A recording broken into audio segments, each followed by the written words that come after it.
ओम शांति। आज पढ़ेंगे अव्यक्त महावाक्य 1 फरवरी 1994 के। मुरली का टाइटल है त्रिकालदर्शी स्थिति के श्रेष्ठ आसन द्वारा सदा विजयी बनो। दिव्य बुद्धि व विशाल बुद्धि का वरदान देने वाले त्रिकालदर्शी बाप दादा अपने मास्टर त्रिकालदर्शी बच्चों प्रति बोले। आज त्रिकालदर्शी बाप दादा अपने सर्व मास्टर त्रिकालदर्शी बच्चों को देख रहे हैं।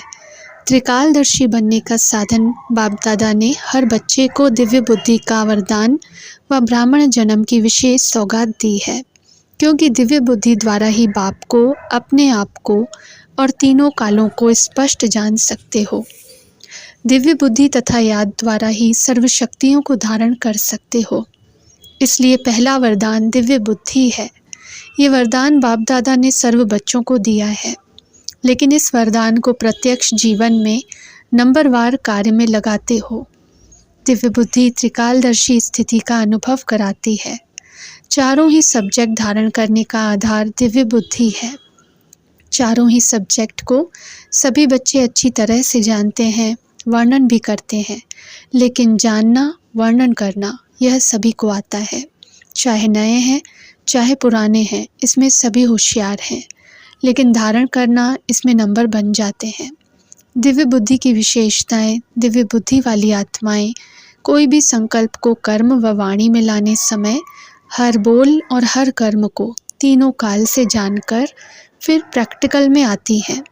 साधारण बुद्धि वाली आत्माएं बहुत करके वर्तमान को स्पष्ट जानती हैं, लेकिन भविष्य और भूतकाल को स्पष्ट नहीं जानती। दिव्य बुद्धि वाली आत्मा को पास्ट और फ्यूचर भी इतना ही स्पष्ट होता है जैसे प्रेजेंट स्पष्ट है। तीनों ही काल साथ साथ स्पष्ट अनुभव होता है। वैसे सभी कहते भी हैं कि जो सोचो, जो करो, जो बोलो, आगे पीछे को सोच समझ करके करो। कर्म के पहले परिणाम को सामने रखो, परिणाम हुआ भविष्य। तो नंबर 1 है त्रिकालदर्शी बुद्धि। त्रिकालदर्शी बुद्धि कभी असफलता का अनुभव नहीं करेगी, लेकिन बच्चों में 3 प्रकार की बुद्धि वाले हैं। पहला नंबर सुनाया, सदा त्रिकालदर्शी बुद्धि। दूसरा नंबर कभी त्रिकालदर्शी और कभी एक कालदर्शी।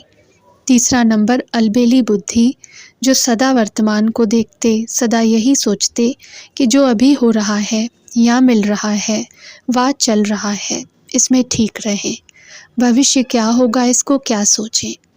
लेकिन अलबेली बुद्धि आदि मध्य अंत को न सोचने के कारण सदा सफलता प्राप्त करने में धोखा खा लेती है। तो बनना है त्रिकालदर्शी बुद्धि।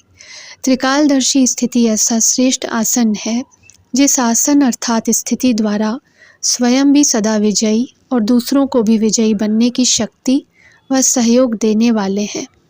दिव्य बुद्धि विशाल बुद्धि है। दिव्य बुद्धि बेहद की बुद्धि है। तो चेक करो कि स्वयं की बुद्धि किस नंबर की बनाई है।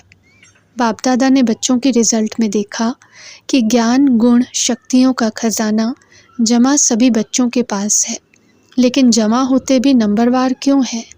ऐसा कोई भी नहीं दिखाई दिया जिसके पास खजाने जमा नहीं हो। सभी के पास जमा है ना, फिर नंबरवार क्यों?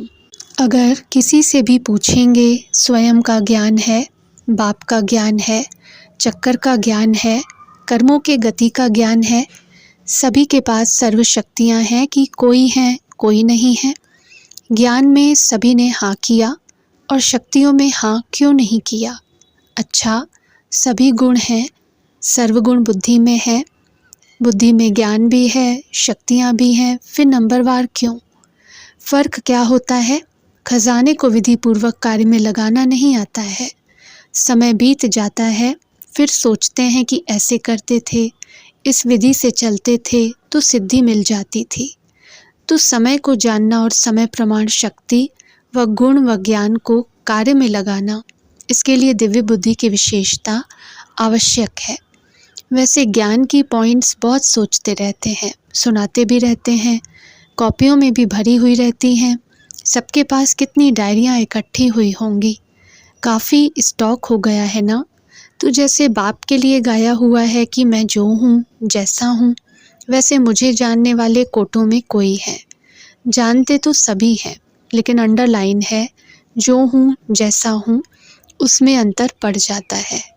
इसी रीति जैसा समय और जो ज्ञान की पॉइंट या गुण या शक्ति आवश्यक है, वैसा कार्य में लगाना, इसमें अंतर पड़ जाता है और इसी अंतर के कारण नंबर बन जाते हैं।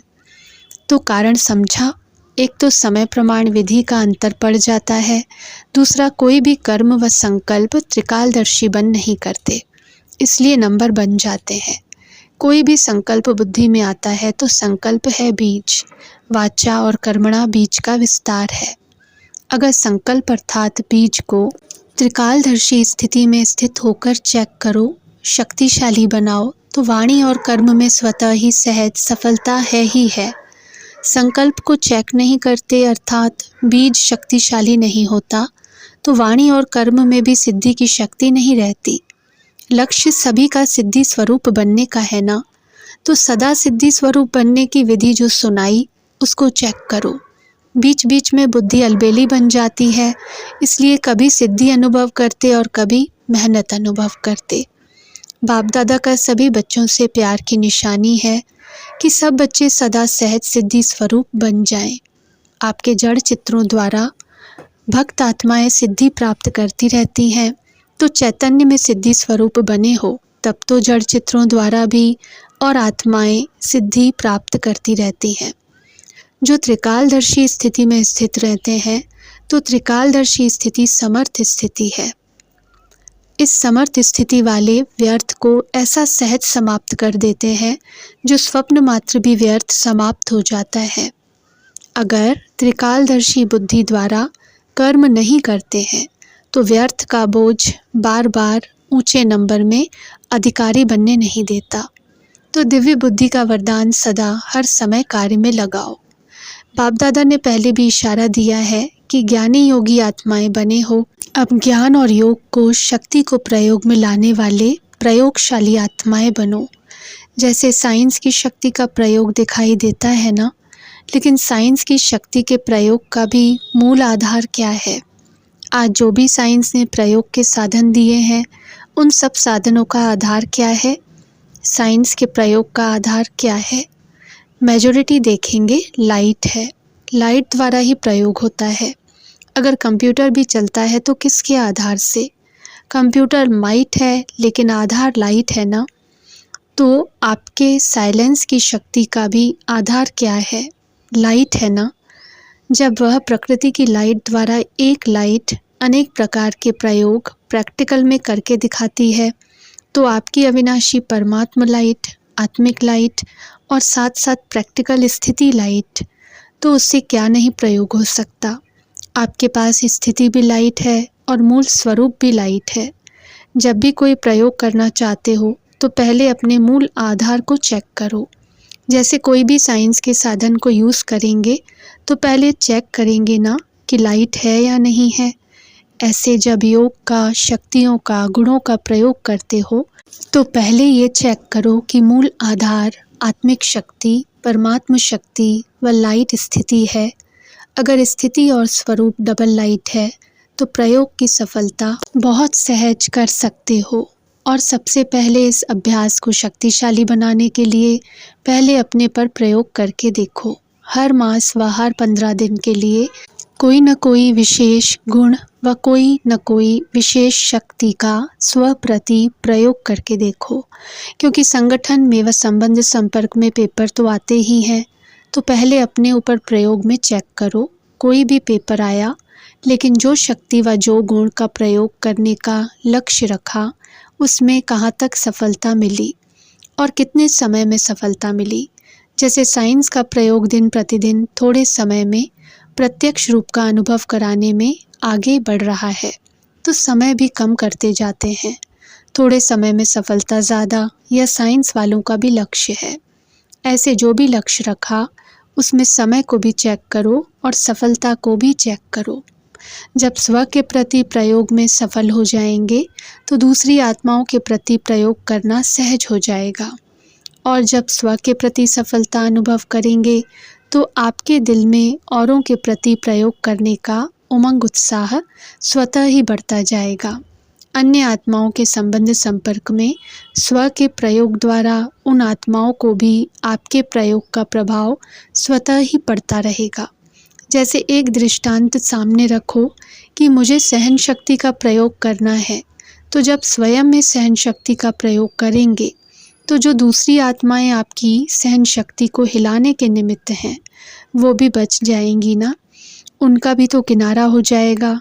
और जैसे छोटे छोटे संगठन में रहते हो, सेंटर्स हैं तो सेंटर्स पर छोटे संगठन है ना, तो पहले स्व के प्रति ट्रायल करो, फिर अपने छोटे संगठन में ट्रायल करो। संगठन रूप में कोई भी गुण व शक्ति के प्रयोग का प्रोग्राम बनाओ। उससे क्या होगा, संगठन की शक्ति से उसी गुण व शक्ति का वायुमंडल बन जाएगा, वाइब्रेशन फैलेगा और वायुमंडल व वाइब्रेशन का प्रभाव अनेक आत्माओं के ऊपर पड़ता ही है। तो ऐसे प्रयोगशाली आत्माएं बनो। पहले स्वयं में संतुष्टता का अनुभव करो, फिर औरों में सहज हो जाएगा, क्योंकि विधि आ जाएगी। जैसे साइंस के कोई भी साधन को पहले सैंपल के रूप में प्रयोग करते हैं, फिर विशाल रूप में प्रयोग करते हैं, ऐसे आप पहले स्वयं को सैंपल के रीति से यूज़ करो और ये प्रयोग करने की रुचि बढ़ती जाएगी और बुद्धि मन इसमें बिजी रहेगा। तो छोटी छोटी बातों में जो समय लगाते हो, शक्तियाँ लगाते हो, उनकी बचत हो जाएगी। सहज ही अंतर्मुखता की स्थिति अपनी तरफ आकर्षित करेगी, क्योंकि कोई भी चीज़ का प्रयोग और प्रयोग की सफलता स्वतः ही और सब तरफ से किनारा करा देती है। ये प्रयोग तो सभी कर सकते हो ना, कि मुश्किल है। इस वर्ष प्रयोगशाली आत्माएं बनो, समझा क्या करना है और हर एक स्वयं के प्रति प्रयोग में लग जाएंगे तो प्रयोगशाली आत्माओं का संगठन कितना पावरफुल बन जाएगा। वह संगठन की किरणें अर्थात वाइब्रेशंस बहुत कार्य करके दिखाएंगी। इसमें सिर्फ दृढ़ता चाहिए, मुझे करना ही है।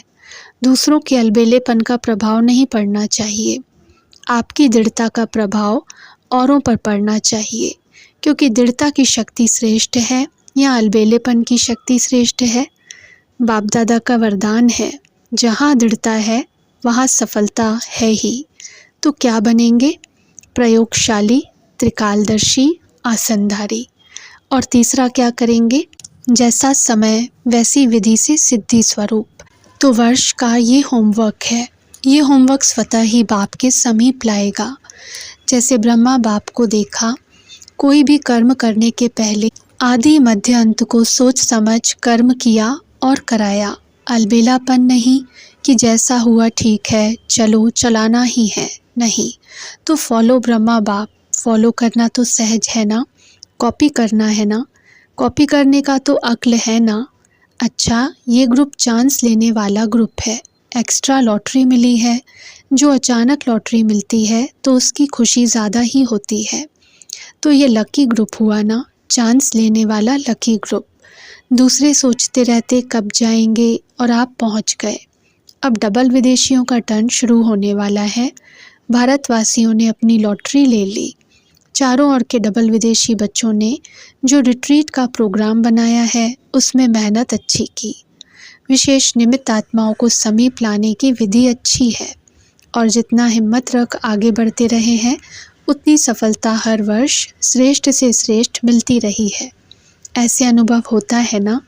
कोई समय था जो निमित्त विशेष आत्माओं से संपर्क करना भी मुश्किल लगता था, और अभी क्या लगता है, जितना सोचते हो उससे और ही ज़्यादा आते हैं ना। तो ये हिम्मत का प्रत्यक्ष फल है। भारत में भी संपर्क बढ़ता जाता है।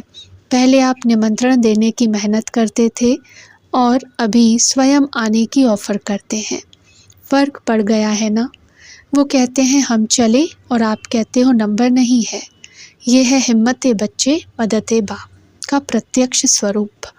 अच्छा, चारों ओर के मास्टर त्रिकालदर्शी आत्माओं को सदा समय के महत्व को जानने और समय प्रमाण खजाने को कार्य में लगाने वाले दिव्य बुद्धिवान आत्माओं को सदा अंतर्मुक्ता की प्रयोगशाला में प्रयोग करने वाली प्रयोगशाली आत्माओं को सदा हिम्मत द्वारा बाप के मदद का प्रत्यक्ष अनुभव करने वाली आत्माओं को बाप दादा का याद प्यार और नमस्ते। दादियों से मुलाकात। आप निमित्त आत्माएं किस प्रयोगशाला में रहते हो सारा दिन कौन सी प्रयोगशाला चलती है? नई नई इन्वेंशन करते रहते हो ना, नए नए अनुभव करते जाते हो और नई नई विधि की टचिंग होती रहती है। क्योंकि जो निमित्त हैं उनको विशेष नई नई बातें टच होने का विशेष वरदान है। थोड़ा समय भी बीतेगा तो विचार चलते हैं ना, टचिंग आती है ना कि अभी ये हो, अभी ये हो, अभी ये होना चाहिए। तो निमित्त आत्माओं को विशेष उमंग उत्साह बढ़ाने के व परिवर्तन शक्ति को बढ़ाने के प्लान की ज़रूरत है। इसके बिना रह नहीं सकते हैं।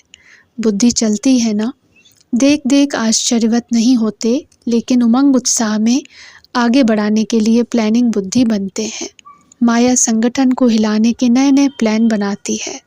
नई नई बातें सुनते हो ना, और आप लोग सभी को हिम्मत उमंग में लाने के प्लान बनाते हो। कभी आश्चर्य लगता है? नहीं लगता है ना।